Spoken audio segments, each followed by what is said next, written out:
Shalom, selamat pagi jemaat Tuhan.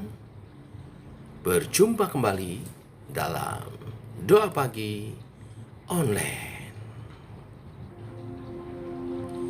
Dalamnya kasih sayangmu, kau tuliskan dalam hatiku, suka dan duka yang ku lewati, indah bersamamu Tuhan.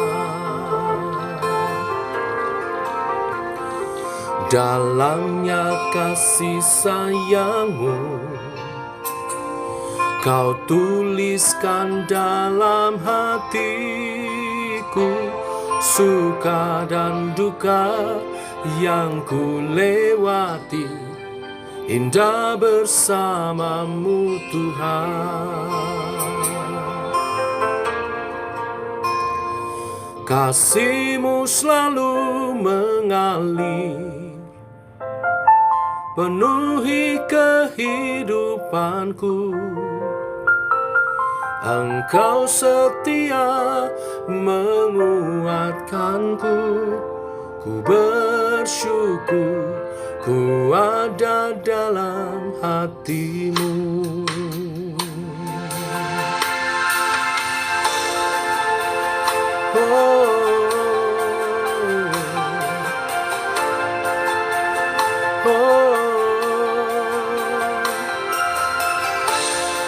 Dalamnya kasih-Mu,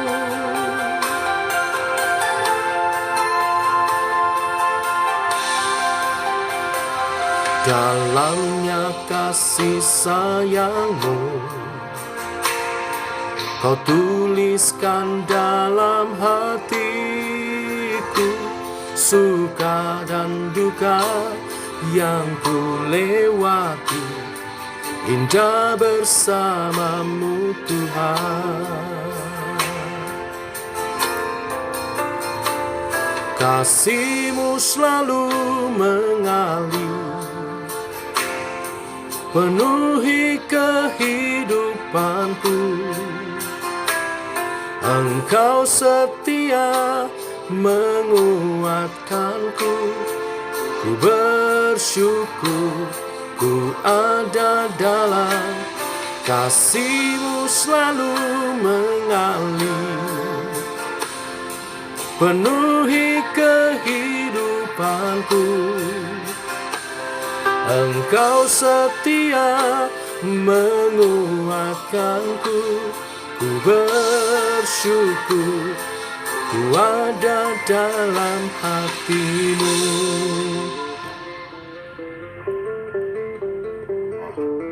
Na na na na, na na na na, na na na na na, na na na na na, na na na na, na na na na, na na na.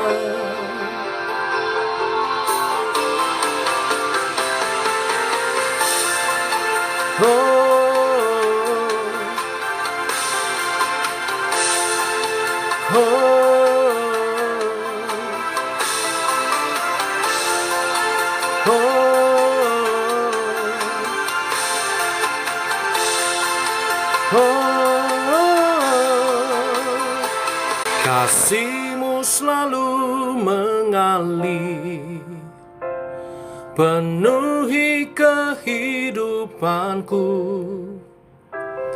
Engkau setia menguatkanku, ku bersyukur karena Kau setia.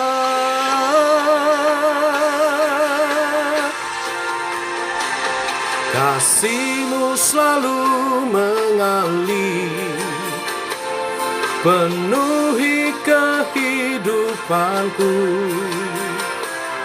Engkau setia menguatkanku, ku bersyukur ku ada dalam hati-Mu. Engkau setia menguatkanku, Ku bersyukur ku ada dalam hatimu.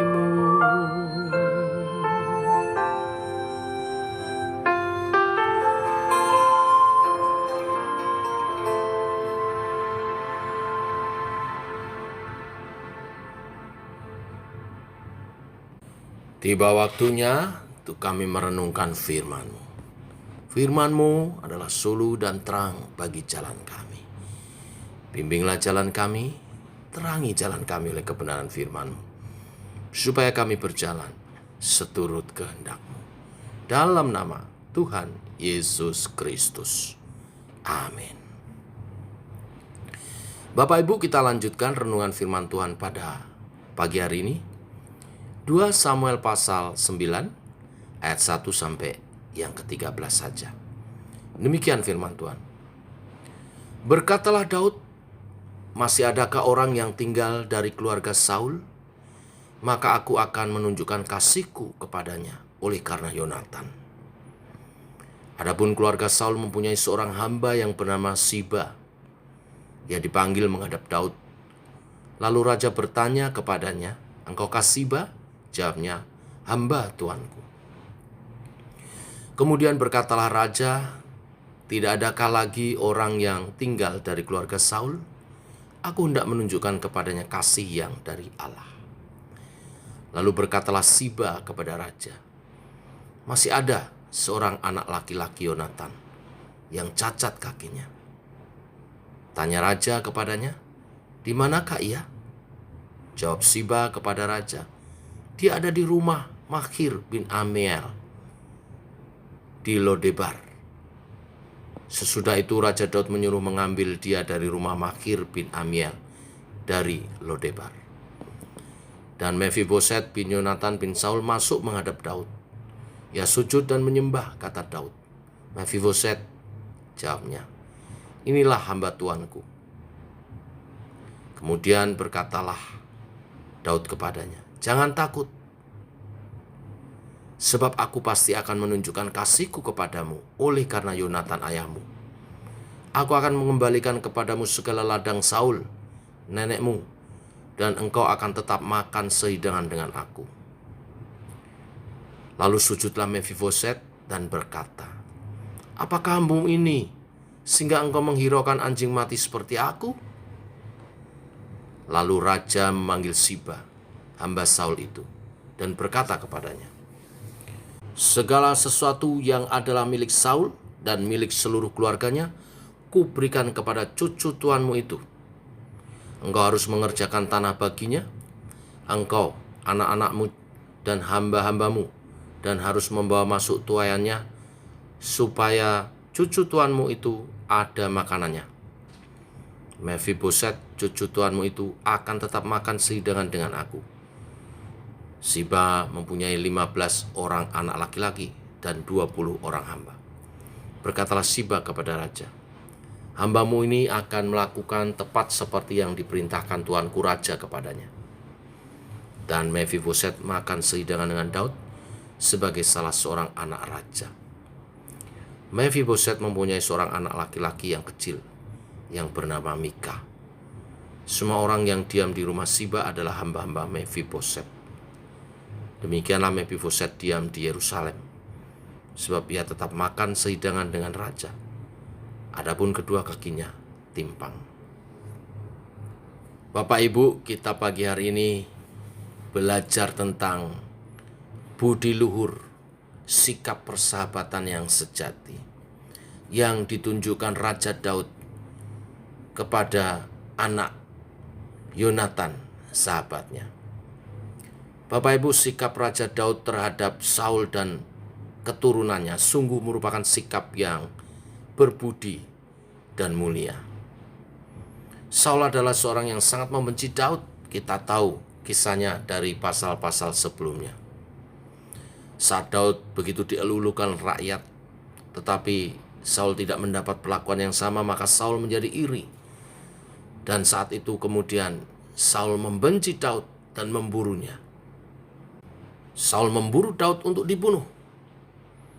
Tetapi kita tahu kisahnya, Daud menunjukkan sikap yang mulia. Daud punya kesempatan beberapa kali untuk membunuh Saul, tapi dia tidak mau melakukannya. Daud tidak mau melakukan itu karena Daud menghormati raja yang diurapi Tuhan. Daud tidak mau menyentuh orang yang diurapi Tuhan. Daud juga mengadakan perjanjian dengan Yonatan, putra Saul. Yonatan sangat percaya bahwa Daud adalah orang yang sudah dipilih Allah, yang akan menjadi raja menggantikan ayahnya. Hati Yonatan tidak cemar oleh kejahatan ayahnya Saul. Yonatan tetap membela Daud yang adalah sahabatnya. Persahabatan sejati dinyatakan oleh Yonatan kepada Daud. Daud mengingat apa yang dilakukan Yonatan, kasihnya kepada Daud secara murni. Daud mengikat persahabatannya dengan perjanjian bahwa pada waktu Daud akan menjadi raja nanti, ia tidak akan memusnahkan keturunan Yonatan. Sebaliknya, ia akan menjaga keturunannya selama-lamanya. Janji itu kemudian dipenuhi oleh Daud dengan mengangkat putra Yonatan, yaitu Mephiboset, untuk tinggal bersama Daud di istananya, makan sehidangan dengan Daud di meja istana. Bahkan Daud mengembalikan segala milik Saul dan keluarganya yang berupa tanah dan kebun untuk Mephiboset, dan memerintahkan hamba Saul untuk bekerja bagi Mephiboset.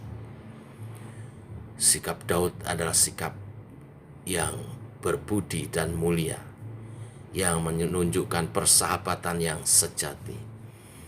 Ini semua merupakan buah dari kasih Daud kepada sahabatnya Yonatan. Karena Yonatan juga menunjukkan kasih persahabatan yang sejati sebelumnya. Bapak Ibu, kita belajar firman Tuhan hari ini. Inilah kebenarannya. Daud adalah orang yang menghargai persahabatan dan memegang teguh janji yang telah dibuatnya. Persahabatan yang sejati, persahabatan yang murni, yang berdasarkan kasih ilahi dan kebenaran. Persahabatan yang sejati membuat Daud memegang dan menepati janjinya. Membuat Daud bukan sebagai orang yang mudah ingkar janji. Mari belajar dari sikap Daud dalam persahabatannya dengan Yonatan. Banyak orang yang telah menjadi sukses lalu lupa diri, lupa sahabat, lupa kerabat. Semoga jangan sampai lupa ingatan atau lupa daratan. Mari kembangkan indahnya relasi persahabatan dengan kasih yang murni, dengan menepati janji-janji kita. Tuhan memberkati kita. Mari kita berdoa. Bapa, kami mengucap syukur oleh kasih dan anugerah-Mu. Rahmat-Mu Engkau nyatakan. Pagi hari ini kami bangun dalam keadaan sehat, diberkati oleh kebenaran firman tentang indahnya persahabatan. Nilai-nilai luhur dari persahabatan yang murni berdasarkan kasih Tuhan. Saling menjaga dan menepati janji. Tidak ingkar di masa sukar, tidak lupa di masa suka. Ialah kebenaran firman hari ini memberkati hubungan kami dengan sahabat-sahabat kami, pasangan hidup, partner usaha, rekan segereja, sesama pengurus, sesama aktivis, sehingga nama Tuhan dimuliakan karena persahabatan yang indah, hubungan relasi yang indah. Mampukan kami Tuhan oleh kasih-Mu yang mengutamakan sebuah hubungan lebih dari harta, lebih dari kekuasaan, lebih dari kepentingan pribadi. Biarlah nama Tuhan dimuliakan. Kasih Tuhan Yesus Kristus menjamah setiap kita sepanjang hari ini, menjalani kehidupan kita dalam nama Tuhan Yesus Kristus. Amin. Demikian saudara, doa pagi kita. Selamat pagi, selamat bersahabat. Tetap sehat, tetap semangat. Shalom.